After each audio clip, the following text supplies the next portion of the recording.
यहाँ आ जाता है वो भाग्यशाली नहीं है, वो तो अहो भाग्यशाली है। वो तो अपने आप को जान ले कि मेरा तो उद्धार हो गया। ये तपोभूमि न क्षीर सागर में है, न कैलाश में है, न मृतलोक में है, न पाताल लोक में। ये 84 कोष की तपोभूमि चित्रकूट की ये कहीं नहीं है। जो इस भूमि पर आ जाता है वो तो धन हो जाता है। कामता नाथ की कृपा से उसकी सारी मनोकामनाएं पूर्ण हो जाती हैं। परमात्मा की कृपा, और तुम्हें कुछ नहीं जानता हो। इतनी बड़ी शक्ति है जी बालाजी की कामता। इस जोड़े पे जो आता है वो निष्फल नहीं जाता। आज प्रभु मेरी बारी है, सबकी नैया हमसे तूने पार उतारी है।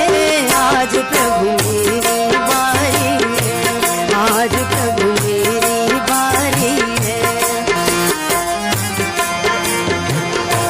वक्त अब आन पड़ा है, भक्त तेरे द्वार खड़ा है।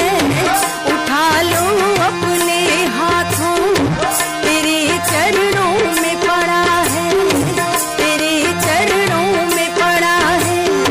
शरण में जो भी आए तू उसकी लाज बचाए। जगत में जो भटके हैं तू उनको राह दिखाए, तू उनको राह दिखाए।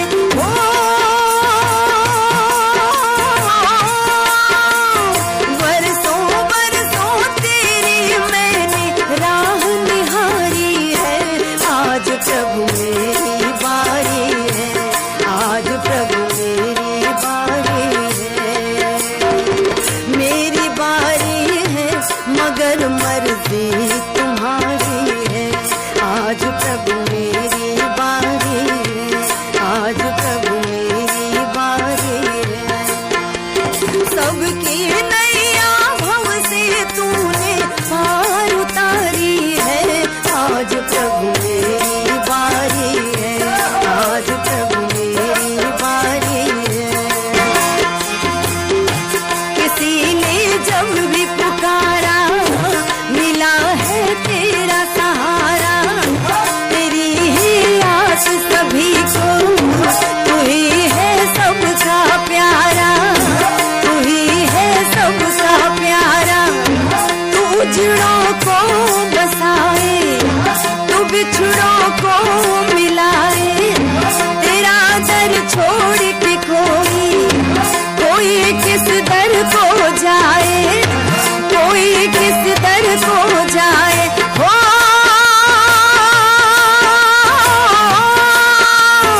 तेरे बिना मुझे कौन उबारे, विपदा भारी है। आज प्रभु मेरी बारी है, आज प्रभु मेरी बारी है। मेरी बारी है मगर जय सिया राम। सब सुख है तुम्हारी शरणा, तुम रक्षक काहू को डरना। हनुमान जी की शरण में जाने के बाद व्यक्ति निर्भय हो जाता है, उसे सभी सुखों की प्राप्ति हो जाती है। और लगातार हम इस बात को कह रहे हैं कि भक्तों के हृदय में ये बात घर घर जाए कि हनुमान जी की कृपा से सब संभव है। इस वक्त हम बहुत ही तपोभूमि, पावन भूमि चित्रकूट में मौजूद हैं और ये कामतानाथ मंदिर है। और यहाँ पे हनुमान जी की महिमा बताने के लिए हमारे सामने उपस्थित हैं पूज्य संत बाबा जी अशोक वाजपेयी जी। स्वागत है आपका बाबा जी। राम राम। परमात्मा कामतानाथ जी जी जी जी बाबा जी, आप तो भगवान कामतानाथ जी के आप पुजारी भी हैं। हम लोग कामतानाथ मंदिर में उपस्थित हैं। क्या महिमा है कामतानाथ जी की? और कामतानाथ जी क्या हनुमान जी को ही कहते हैं? जी नहीं जी, कामतानाथ परम ब्रह्म परमात्मा सच्चिदानंद भगवान कामतानाथ भगवान राम है जी।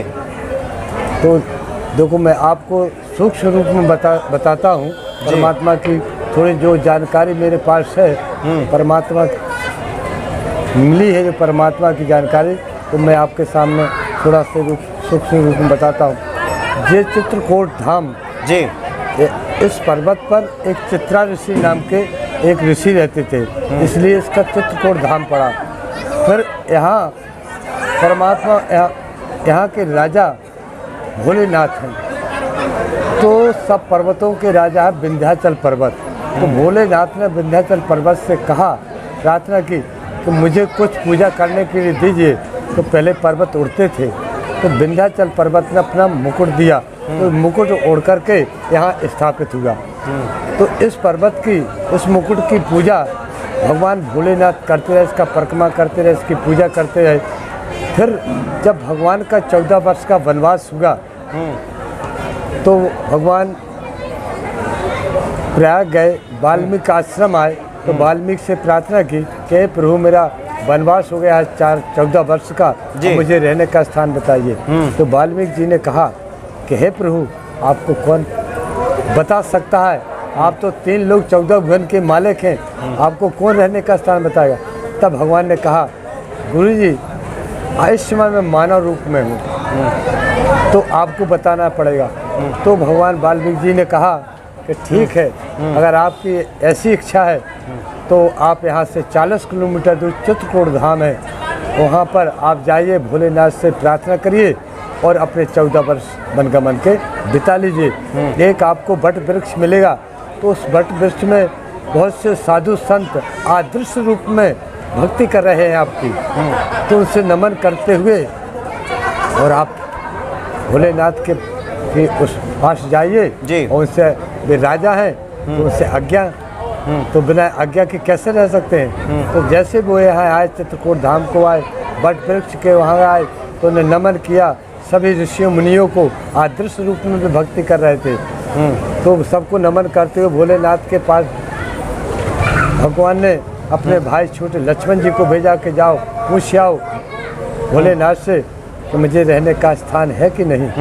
तो लक्ष्मण जी आते हैं और भोलेनाथ से पूछते हैं कि हे प्रभु मेरे बड़े भाई का 14 वर्ष का वनगमन हुआ है, रहने का स्थान बताइए। तब लक्ष्मण जी की बाणी सुनकर भोलेनाथ ने तो नाक पकड़कर एक फिरकी लगाई और कोई जवाब नहीं दिया। लक्ष्मण जी खड़े खड़े वापस भगवान के पास पहुँचे और भगवान से बताया कि मैंने प्रार्थना की पर उन्होंने कोई जवाब नहीं दिया। तो भगवान ने पूछा उन्होंने क्या किया, कुछ कहा? कहा कुछ नहीं कहा। भगवान लक्ष्मण जी से बोले तब क्या चाहते हो, सब तो दे दिया है। तो लक्ष्मण जी ने कहा आप ऐसे कर सब दे दिया है और वे तो मुझसे बोले तक नहीं। कहा चलो मेरे साथ। तो भगवान लक्ष्मण जी परम ब्रह्म परमात्मा भगवान राम और साथ में जानकी जी भगवान के पास पहुँचे, भोलेनाथ के पास प्रार्थना की। भोलेनाथ ने तो राजपाट तत्वता सब दे दिया था और ये कहा था कि मद मोह लोभ को त्याग करके आप अपने 14 वर्ष यहाँ बिता लीजिए। बताते हैं कि भगवान ने जब सारा राजपाट दे दिया तो भगवान यहाँ से सीधे काशी चले गए और यहाँ का राजपाट भगवान राम को दे गए। तो भगवान राम ने, परमात्मा ने 11 वर्ष 11 माह 28 दिन इस कामदगिर पर्वत की परिक्रमा किया और इसी की पूजा की और इसी में वास किया। जब उनने 11 वर्ष 11 माह 28 दिन एक मिनट बात वास किया तब और यहाँ सभा लगती थी, उस सभा में 33 करोड़ देवता आते थे। कोल भील दानव मानव पशु पक्षी सब भगवान शेष चीता सबको भगवान की सभा में आते थे। 33 करोड़ देवता भी आते थे। जब भगवान यहाँ से जाने लगे तब कामदगिर पर्वत जिसके आपने दर्शन किए हैं इसी रूप में प्रकट हुआ और भगवान से प्रार्थना करने लगा, हे प्रभु 12 वर्ष तो चमन वर्षा अमृत वर्षा सबको ही आया, आपकी सभा में आपको चला जाना है, यहाँ किसी को नहीं आना है, मेरे लिए कुछ है। तब भगवान ने कहा आप चिंता नहीं करिए, जब कलयुग आएगा तो सारा विश्व मृत लोक के आज जो मानव इस मृत लोक में रहेंगे वो आपके सबको दर्शन करने के लिए आएगा। वो आप चिंता नहीं कि आज से मैं इस आपके शरीर में व्यापक हो रहा हूँ, समा रहा हूँ। आज से आप कामदगिर नहीं कहेंगे, कामता नाथ कहेंगे, सब नाथों के नाथ कहेंगे।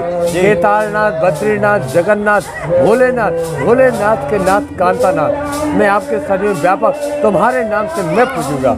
आप तो जैसे बैठे रहिए और आपको कुछ नहीं करना है। जो आपसे प्रार्थना करेगा आपको अवलोकित करेगा, देखेगा, वो आपका परिक्रमा करेगा, उसकी मनोकामना की पूर्ति मैं करूँगा। यहाँ से विमुख कोई नहीं जाएगा।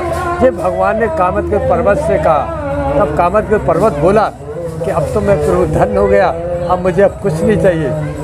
जब ये बोल और ये कहा भगवान ने कि जब कलयुग आएगा मेरे दर्शन सब जहाँ कर आएगा और आपके दर्शन नहीं करेगा तो उसको कोई पुण्य फल नहीं मिलेगा। वो अगर आपके दर्शन कर लेगा और मेरे दर्शन नहीं करेगा तो उसको चारों धाम का पुण्य फल प्राप्त हो जाएगा। ये भगवान ने कामत के पर्वत से कहा हे प्रभु मैं तो अब और धन्य हो गया, अब तुम कुछ मुझे चाहिए नहीं। जब इतना कामत के पर्वत ने कहा तो भगवान ने फिर कदम बढ़ाया, क्योंकि नासिक पंचवटी में जाना था, सीता का हरण होना था, लंका दान होना था, तो वो था। तब फिर बोला कामत के पर्वत हे प्रभु आप मेरे शरीर में व्यापक तो हो गए हो, लेकिन आओगे कब? तब भगवान ने कहा जिस कार्य के लिए मैंने अयोध्या में जन्म लिया है वो सारा कार्य करके जब तक वन कानन चंदा सूरज है न मैं क्षीर सागर में रहूँगा न मैं अयोध्या में रहूँगा, मैं आपके शरीर में व्यापक रहूँगा, मैं चित्रकूट से कहीं नहीं जाऊँगा। बोलिए कामतानाथ भगवान की जय। जय भगवान ने कामत के पर्वत से कहा। तो यहीं से भगवान ने प्रयागराज को सब तीर्थों का राजा बनाया था, इसी चित्रकूट धाम से। और जब लंका दहन हुआ था तो लंका दहन से जब भगवान लौटे तब बालाजी के हनुमंत लाल जी के शरीर में दहन पड़ी थी, क्योंकि लंका जलाई थी तो शरीर उनका जल रहा था। तब भगवान ने कहा कि आपको बहुत पीड़ा है तो ऐसा करिए कि आप जाइए उस चौरिया में बैठ जाइए तो मैं आपकी पीड़ा को हल लूँ। तो हनुमान जी यहाँ से जाकर के उस चौरिया पे बैठे तो भगवान ने बाण छोड़ा तो गंगा जी ने सहायता की और गंगा जी जैसे वो निकली वो हनुमान जी के सिर से गिरने लगी, आज भी गिरती है। अच्छा जी। तो वो वहाँ हनुमान धारा बोलते हो उसको। तो जब वो गंगा भगवान के बाण से निकली तो भगवान की लाल जी महाराज की पीड़ा का हरण हुआ और बर्फ के समान इनका शरीर हो गया। जो अग्नि के समान था वो बर्फ के समान हो गया। और फिर यहाँ से भगवान प्रस्थान किया। भगवान ने सारा अपना मृत्यु लोक में आकर के सारी अपने लीलाएं दिखाई और जब वापस आए तो जहाँ जहाँ से भगवान गए थे वहीं से वापस होकर के अयोध्या पहुँचे। और अयोध्या में सारे जितने भी सबको राजपाट सौंप सांप के और लीन होकर के चित्रकूट धाम को अपने पर्वत पर विराजमान हो गए। बोलिए कामतानाथ भगवान की। 84 कोस की तपोभूमि है चित्रकूट की। इस 84 कोस की तपोभूमि में अगर पेड़ के ने पाप किया, पेड़ का तिनका भी गिर जाता है इस भूमि में तो वो भी कर जाता है। मानव की तो क्या तुलसीदास जी ने लिखा है कि चित्रकूट चिंताहरण आए सुख के चैन, पाप कटे युग चार के देख कामता। जिसका सुख का समा जाता है वो चित्रकूट धाम को आ जाता है। और पाप कटे युग चार के देख कामता ने। सतयुग त्रेता द्वापर एक कलयुग, मनुष्य के सिर पर जो चार युग के पाप छाए हुए कामतानाथ के नैनों के दर्शन करने से चारों के पापों का विनाश हो जाता। जैसे गंगा निर्मल होती है ऐसे मानव भी इनके सामने जब खड़ा हो जाता है और निर्मल हो जाता है।